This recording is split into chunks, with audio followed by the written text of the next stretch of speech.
Hi guys, welcome to my channel. Please like and subscribe for more videos. Bumalik si RG sa loob ng flower shop dahil may nakalimutan lamang siya.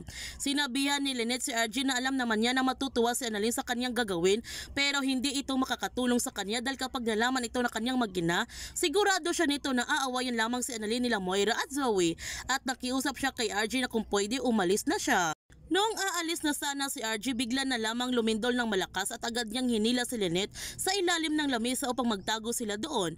Agad naman lumayo si Lynette kay RG nung nakita niya na niyakap siya nito. Nagkagulo mga tao sa loob ng symposium nung biglang lumindol ng malakas. Agad naman inilabas ni Nico si Jose sa loob ng building upang hindi sila mabagsakan nito. Habang si Zoe umiiyak siya ng labis nung nakita niya kinang ina na binabangga ng mga tao. Hindi naman niya ito nagawang tulungan dahil pinigilan siya ni Luke, at kapag lumapit siya kay Moira, siya na naman ang mapapahamak. May masama kayang mangyari kay Moira?